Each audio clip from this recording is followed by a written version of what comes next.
Poor Mr. Holcombe! He must now leave Limmeridge House because he has committed the sin of falling in love with Laura Fairlie.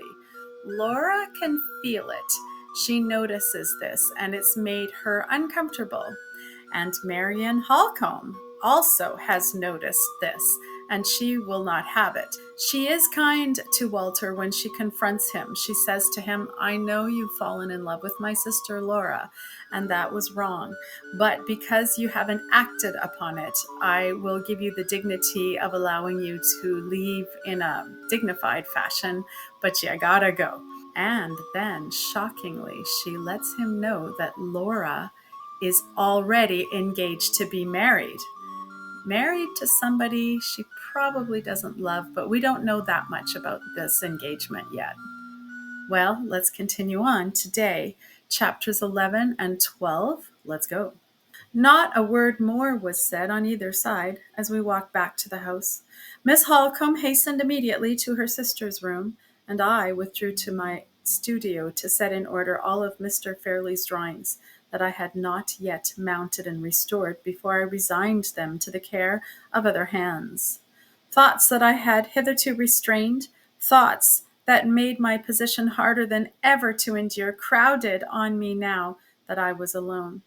She was engaged to be married, and her future husband was Sir Percival Glyde, a man of the rank of baronet and the owner of property in Hampshire.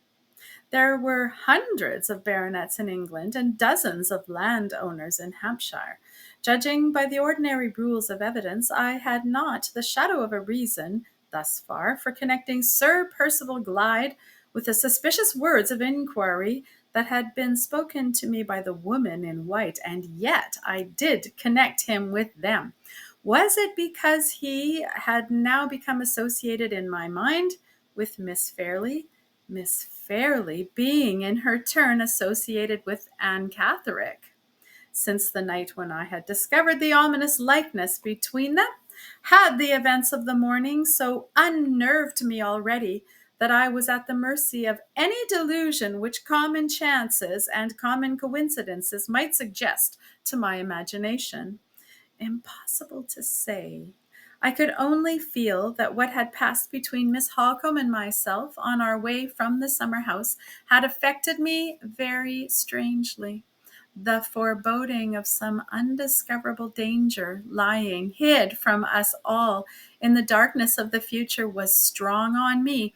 The doubt whether I was not linked already to a chain of events which even my approaching departure from Cumberland would be powerless to snap asunder.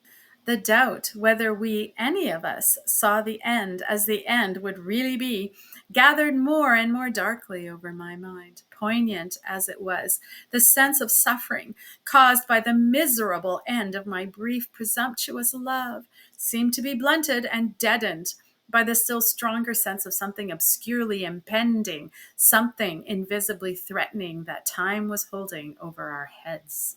I had been engaged with the drawings little more than half an hour when there was a knock at the door. It opened on my answering, and to my surprise, Miss Holcombe entered the room.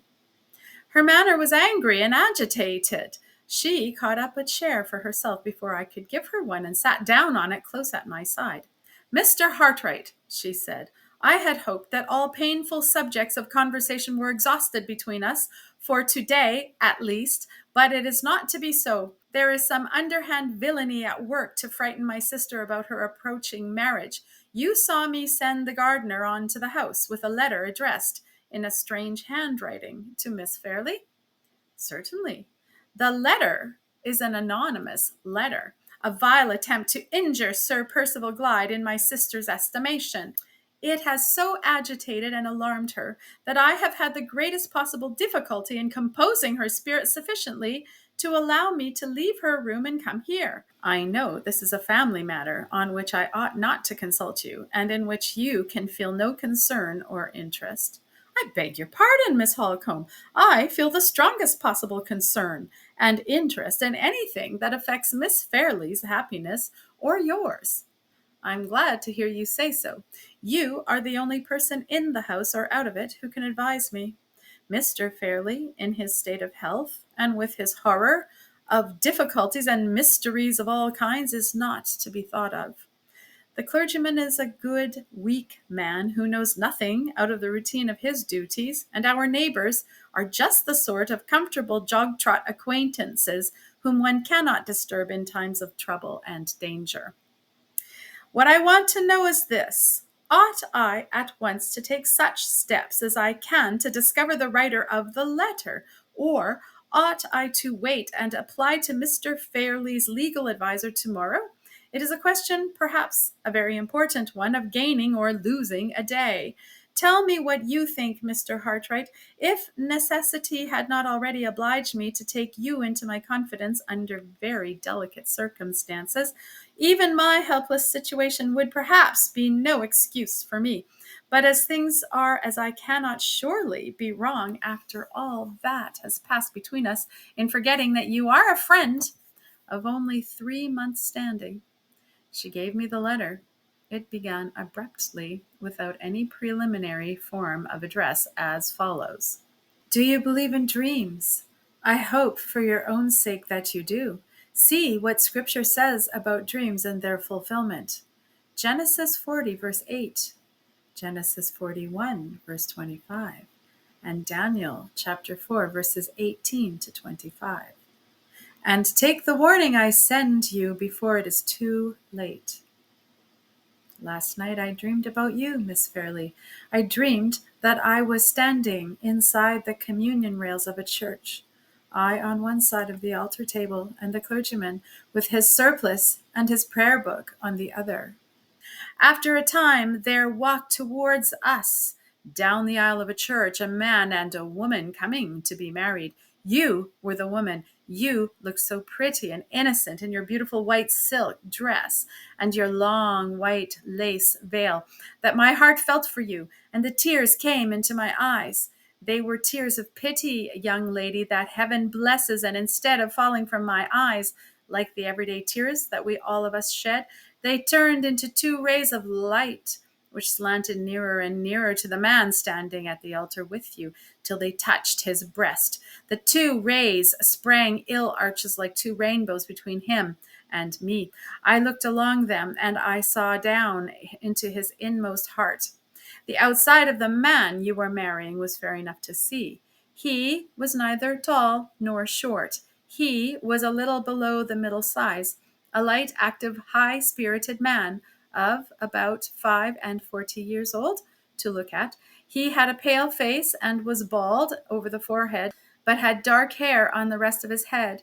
His beard was shaven on his chin, but was let to grow of a fine rich brown on his cheeks and his upper lip. His eyes were brown too, and very bright, his nose straight and handsome, and delicate enough to have done for a woman's. His hands the same.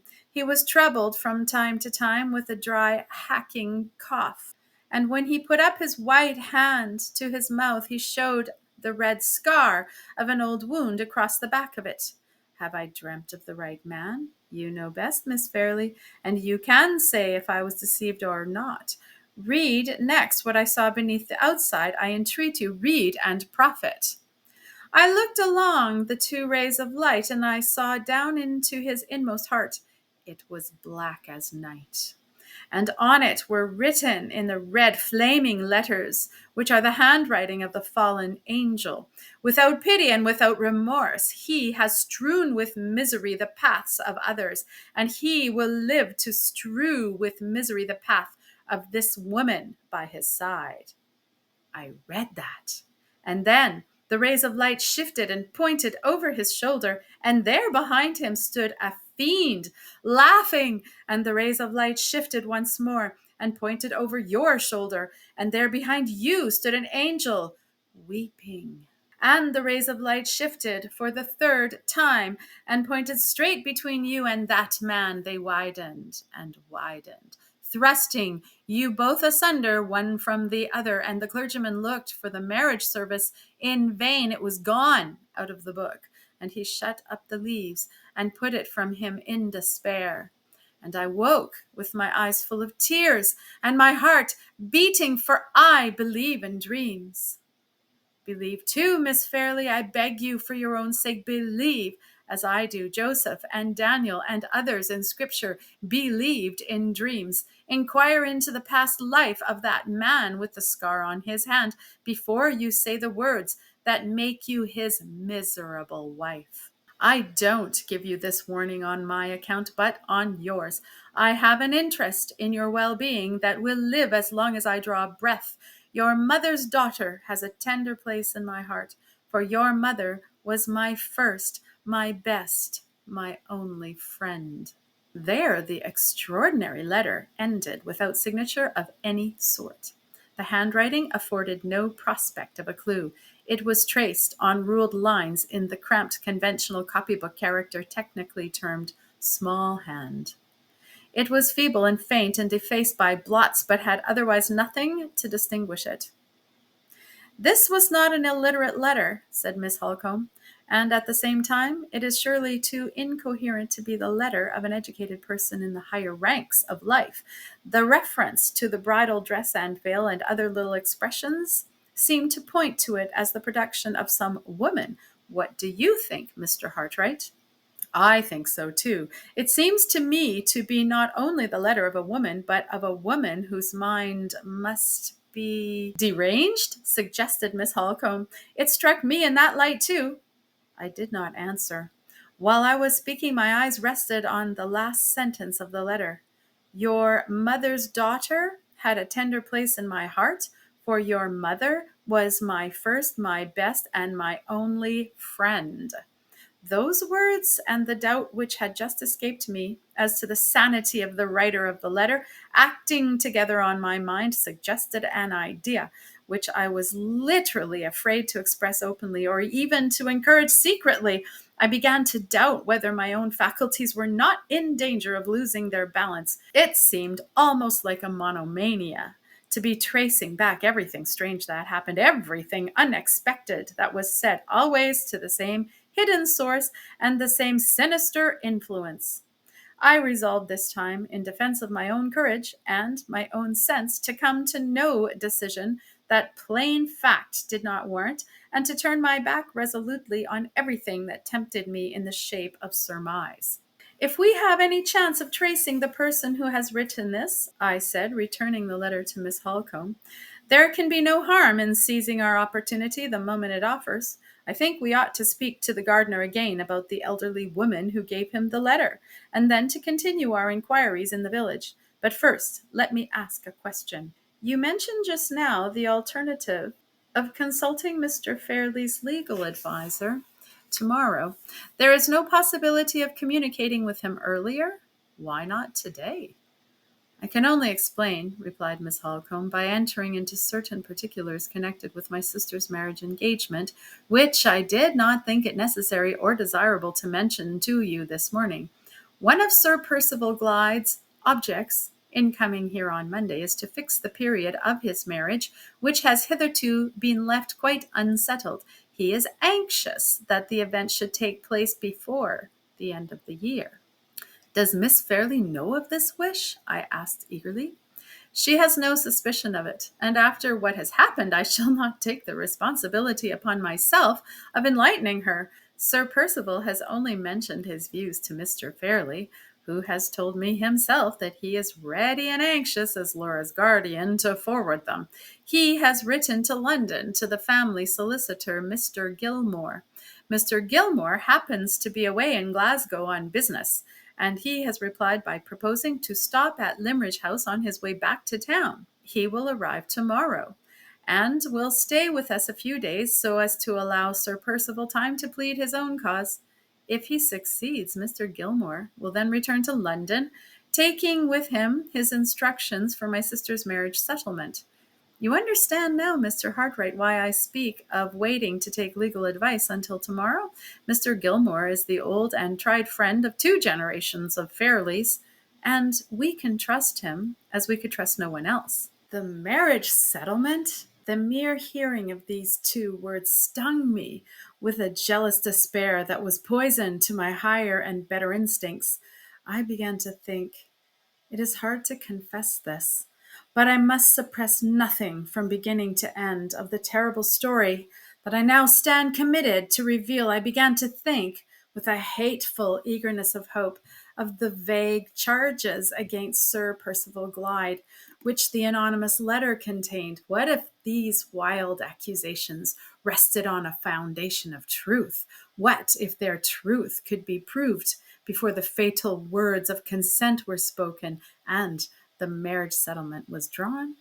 I have tried to think since that the feeling which then animated me began and ended in pure devotion to Miss Fairlie's interests, but I have never succeeded in deceiving myself into believing it, and I must not now attempt to deceive others. The feeling began and ended in reckless, vindictive, hopeless hatred of the man who was to marry her.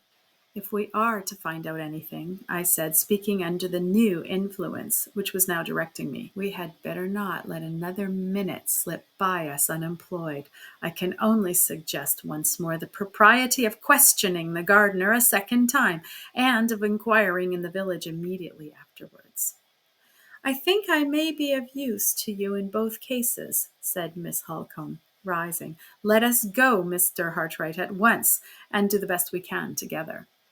I had the door in my hand to open it for her, but I stopped on a sudden to ask an important question before we set forth.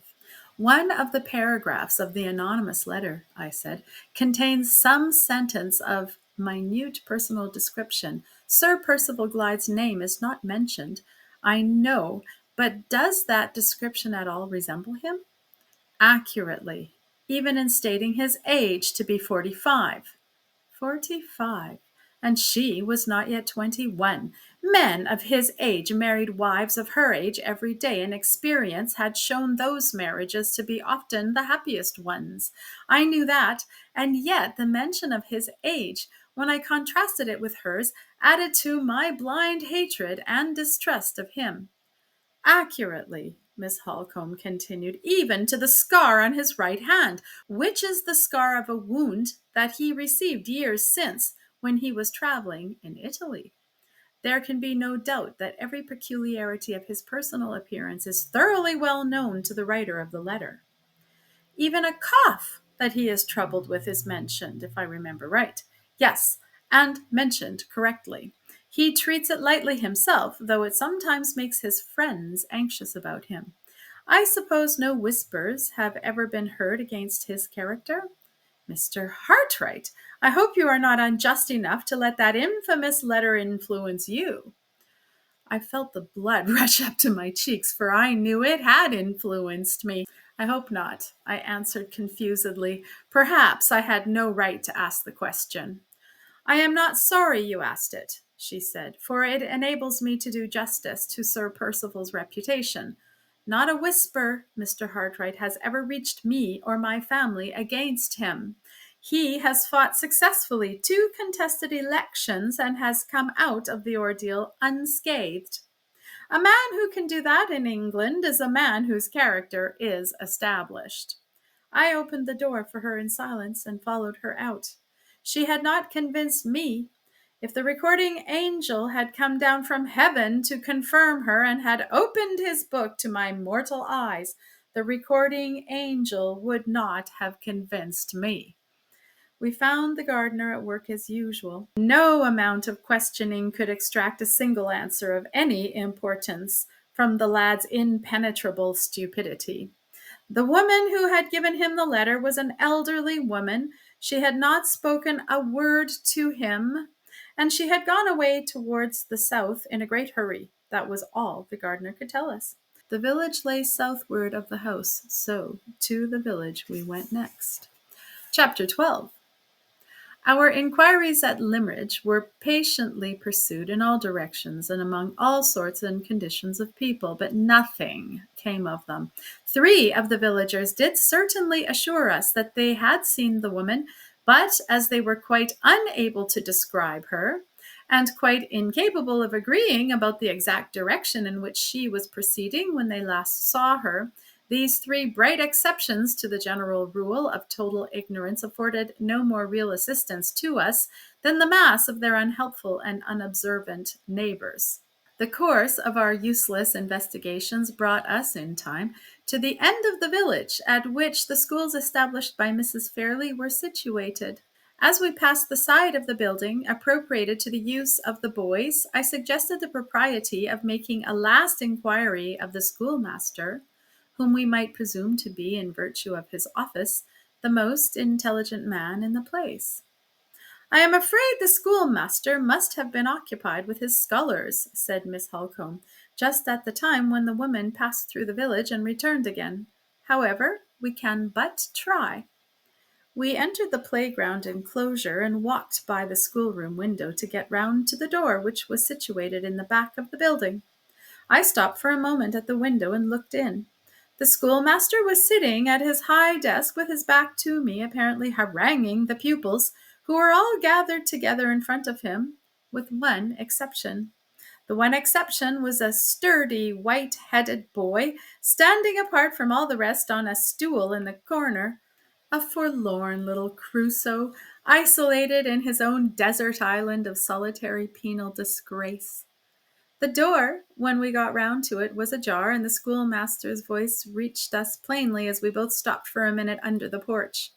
"Now, boys," said the voice, "mind what I tell you. If I hear another word spoken about ghosts in this school, it will be the worse for all of you. There are no such thing as ghosts, and therefore any boy who believes in ghosts believes in what can't possibly be. And a boy who belongs to Limmeridge School and believes in what can't possibly be sets up his back against reason and discipline and must be punished accordingly. You all see Jacob Postlethwaite standing up on the stool there in disgrace. He has been punished, not because he said he saw a ghost last night, but because he is too impudent and too obstinate to listen to reason, and because he persists in saying he saw the ghost after I have told him that no such thing can possibly be. If nothing else will do, I mean to cane the ghost out of Jacob Postlethwaite, and if the thing spreads among any of the rest of you, I mean to go a step further and cane the ghost out of the whole school." "We seem to have chosen an awkward moment for our visit," said Miss Holcombe, pushing open the door at the end of the schoolmaster's address and leading the way in. Our appearance produced a strong sensation among the boys. They appeared to think that we had arrived for the express purpose of seeing Jacob Postlethwaite caned. "Go home, all of you, to dinner," said the schoolmaster, "except Jacob. Jacob must stop where he is, and the ghost may bring him his dinner, if the ghost pleases." Jacob's fortitude deserted him at the double disappearance of his schoolfellows and his prospect of dinner. He took his hands out of his pockets, looked hard at his knuckles, raised them with great deliberation to his eyes, and when they got there, ground them round and round slowly, accompanying the action by short spasms of sniffling, which followed each other at regular intervals, the nasal minute guns of juvenile distress. "We came here to ask you a question, Mr. Dempster," said Miss Holcombe, addressing the schoolmaster, "and we little expected to find you occupied in exorcising a ghost. What does it all mean? What has really happened?" "That wicked boy has been frightening the whole school, Miss Holcombe, by declaring that he saw a ghost yesterday evening," answered the master, "and he still persists in his absurd story in spite of all that I can say to him." "Most extraordinary," said Miss Holcombe. "I should not have thought it possible that any of the boys had imagination enough to see a ghost. This is a new accession, indeed, to the hard labor of forming the youthful mind at Limmeridge, and I heartily wish you well through it, Mr. Dempster. In the meantime, let me explain why you see me here, and what it is I want." She then put the same question to the schoolmaster, which we had asked already of almost everyone else in the village. It was met with the same discouraging answer. Mr. Dempster had not set eyes on the stranger of whom we were in search.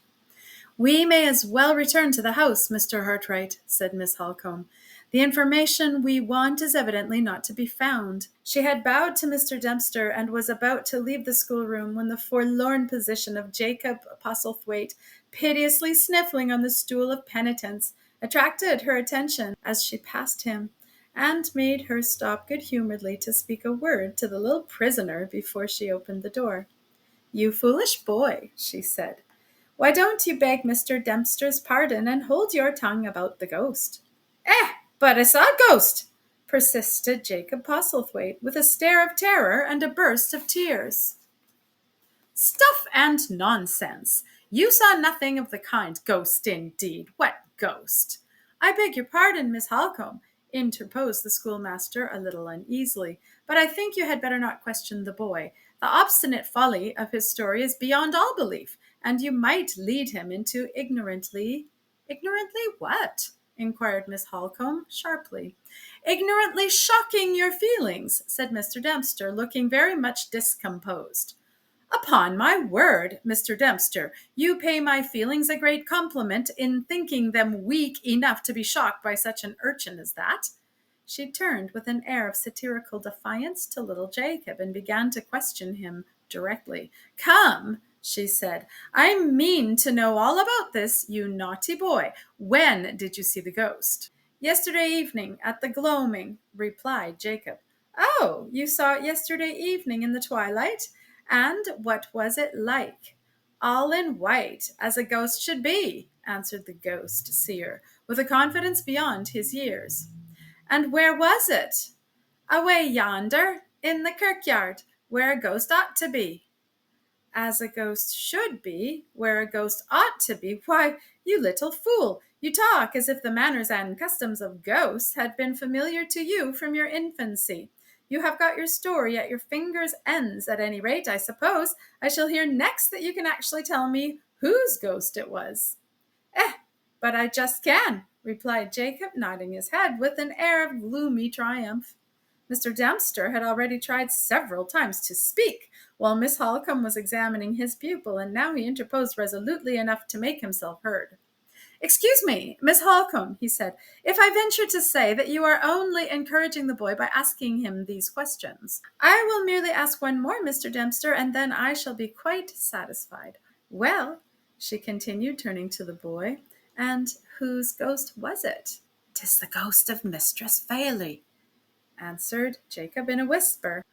The effect which this extraordinary reply produced on Miss Holcombe fully justified the anxiety which the schoolmaster had shown to prevent her from hearing it. Her face crimsoned with indignation. She turned upon little Jacob with an angry suddenness which terrified him into a fresh burst of tears, opened her lips to speak to him, then controlled herself, and addressed the master instead of the boy. It is useless, she said, to hold such a child as that responsible for what he says. I have little doubt that the idea has been put into his head by others. If there are people in this village, Mr. Dempster, who have forgotten the respect and gratitude due from every soul in it to my mother's memory, I will find them out, and if I have any influence with Mr. Fairlie, they shall suffer for it. I hope, indeed, I am sure, Miss Holcombe, that you are mistaken, said the schoolmaster. The matter begins and ends with the boy's own perversity and folly. He saw, or thought he saw, a woman in white yesterday evening as he was passing the churchyard, and the figure, real or fancied, was standing by the marble cross, which he and everyone else in Limmeridge knows to be the monument over Mrs. Fairlie's grave.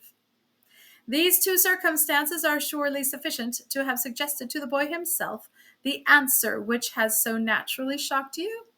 Although Miss Holcombe did not seem to be convinced, she evidently felt that the schoolmaster's statement of the case was too sensible to be openly combated. She merely replied by thanking him for his attention, and by promising to see him again when her doubts were satisfied. This said, she bowed and led the way out of the schoolroom. Throughout the whole of this strange scene, I had stood apart, listening attentively and drawing my own conclusions. As soon as we were alone again, Miss Holcombe asked me if I had formed any opinion on what I had heard. A very strong opinion, I answered. The boy's story, as I believe, has a foundation in fact. I confess I am anxious to see the monument over Mrs. Fairlie's grave and to examine the ground about it. You shall see the grave. She paused after making that reply and reflected a little as we walked on. What has happened in the schoolroom, she resumed, has so completely distracted my attention from the subject of the letter that I feel a little bewildered when I try to return to it. Must we give up all idea of making any further inquiries and wait to place the thing in Mr. Gilmore's hands tomorrow? By no means, Miss Holcombe. What has happened in the schoolroom encourages me to persevere in the investigation. Why does it encourage you? Because it strengthens a suspicion I felt when you gave me the letter to read. I suppose you had your reasons, Mr. Hartwright, for concealing that suspicion from me till this moment. I was afraid to encourage it in myself. I thought it was utterly preposterous. I distrusted it as the result of some perversity in my own imagination. But I can no longer do so. Not only the boy's own answers to your questions, but even a chance expression that dropped from the schoolmaster's lips in explaining his story has forced the idea back into my mind. Events may yet prove that idea to be a delusion, Miss Holcombe, but the belief is strong in me at this moment that the fancied ghost in the churchyard and the writer of the anonymous letter are one and the same person. She stopped, turned pale, and looked at me eagerly in the face. What person? The schoolmaster unconsciously told you when he spoke of the figure that the boy saw in the churchyard. He called it a woman in white. Not Anne Catherick? Yes, Anne Catherick. She put her hand through my arm and leaned on it heavily. I don't know why, she said in low tones, but there is something in this suspicion of yours that seems to startle and unnerve me. I feel... She stopped and tried to laugh it off. Mr. Hartwright, she went on, I will show you the grave and then go back at once to the house. I had better not leave Laura too long alone. I had better go back and sit with her. We were close to the churchyard when she spoke. The church, a dreary building of grey stone, was situated in a little valley, so as to be sheltered from the bleak winds blowing over the moorland all around it. The burial ground advanced from the side of the church a little way up the slope of the hill. It was surrounded by a rough, low stone wall, and was bare and open to the sky, except at one extremity, where a brook trickled down the stony hillside, and a clump of dwarf trees threw their narrow shadows over the short, meagre grass. Just beyond the brook and the trees, and not far from one of the 3 stone stiles which afforded entrance, at various points, to the churchyard, rose the white marble cross that distinguished Mrs. Fairlie's grave from the humbler monuments scattered about it. I need go no further with you, said Miss Holcombe, pointing to the grave. You will let me know if you find anything to confirm the idea you had just mentioned to me. Let us meet again in the house. She left me. I descended at once to the churchyard and crossed the stile which led directly to Mrs. Fairlie's grave. The grass about it was too short, and the ground too hard, to show any marks of footsteps. Disappointed thus far, I next looked attentively at the cross, and at the square block of marble below it, on which the inscription was cut. The natural whiteness of the cross was a little clouded here and there by weather stains, and rather more than one half of the square block beneath it, on the side which bore the inscription, was in the same condition. The other half, however, attracted my attention at once by its singular freedom from stain or impurity of any kind. I looked closer, and saw that it had been cleaned, recently cleaned, in a downward direction from top to bottom. The boundary line between the part that had been cleaned and the part that had not was traceable, wherever the inscription left a blank space of marble, sharply traceable as a line that had been produced by artificial means. Who had begun the cleansing of the marble, and who had left it unfinished? I looked about me, wondering how the question was to be solved. No sign of habitation could be discerned from the point at which I was standing. The burial ground was left in the lonely possession of the dead. I returned to the church and walked around till I came to the back of the building, then crossed the boundary wall beyond by another of the stone stiles, and found myself at the head of a path leading down into a deserted stone quarry. Against one side of the quarry a little 2-room cottage was built, and just outside the door an old woman was engaging in washing. I walked up to her and entered into a conversation about the church and the burial ground.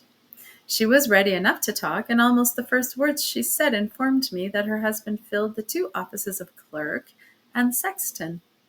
I said a few words next in praise of Mrs. Fairlie's monument. The old woman shook her head and told me I had not seen it at its best. It was her husband's business to look after it, but he had been so ailing and weak for months and months past that he had hardly been able to crawl into church on Sundays to do his duty, and the monument had been neglected in consequence. He was getting a little better now, and in a week or 10 days' time, he hoped to be strong enough to set to work and clean it. This information, extracted from a long rambling answer in the broadest Cumberland dialect, told me all I wanted to know. I gave the poor woman a trifle and returned at once to Limmeridge House. The partial cleansing of the monument had evidently been accomplished by a strange hand. Connecting what I had discovered thus far with what I had suspected after hearing the story of the ghost seen at twilight, I wanted nothing more to confirm my resolution to watch Mrs. Fairlie's grave in secret that evening, returning to it at sunset and waiting within sight of it till the night fell. The work of cleansing the monument had been left unfinished, and the person by whom it had been begun might return to complete it. On getting back to the house, I informed Miss Holcombe of what I intended to do. She looked surprised and uneasy while I was explaining my purpose, but she made no positive objection to the execution of it. She only said, "I hope it may end well." Just as she was leaving again, I stopped her to inquire, as calmly as I could, after Miss Fairlie's health. She was in better spirits, and Miss Holcombe hoped she might be induced to take a little walking exercise while the afternoon sun lasted. I returned to my own room to resume setting the drawings in order. It was necessary to do this, and doubly necessary to keep my mind employed on anything that would help to distract my attention from myself and from the hopeless future that lay before me. From time to time I paused in my work to look out of the window and watch the sky as the sun sank nearer and nearer to the horizon. On one of those occasions I saw a figure on the broad gravel walk under my window. It was Miss Fairlie. I had not seen her since the morning, and I had hardly spoken to her then. Another day at Limmeridge was all that remained to me, and after that day my eyes might never look on her again. This thought was enough to hold me at the window. I had sufficient consideration for her to arrange the blind so that she might not see me if she looked up, but I had no strength to resist the temptation of letting my eyes, at least, follow her as far as they could on her walk. She was dressed in a brown cloak with a plain black silk gown under it. On her head was the same simple straw hat which she had worn on the morning when we first met. A veil was attached to it now, which hid her face from me. By her side trotted a little Italian greyhound, the pet companion of all her walks, smartly dressed in a scarlet cloth wrapper to keep the sharp air from his delicate skin. She did not seem to notice the dog. She walked straight forward with her head drooping a little and her arms folded in her cloak. The dead leaves which had whirled in the wind before me when I had heard of her marriage engagement in the morning, whirled in the same wind before her, and rose and fell and scattered themselves at her feet as she walked on in the pale waning sunlight. The dog shivered and trembled and pressed against her dress impatiently for notice and encouragement, but she never heeded him. She walked on farther and farther away from me, with the dead leaves whirling about her on the path, walked on till my aching eyes could see her no more, and I was left alone again with my own heavy heart. In another hour's time I had done my work, and the sunset was at hand. I got my hat and coat in the hall, and slipped out of the house without meeting anyone. The clouds were wild in the western heaven, and the wind blew chill from the sea. Far as the shore was, the sound of the surf swept over the intervening moorland, and beat drearily in my ears when I entered the churchyard. Not a living creature was in sight. The place looked lonelier than ever as I chose my position and waited and watched, with my eyes on the white cross that rose over Mrs. Fairlie's grave. End of chapter 12.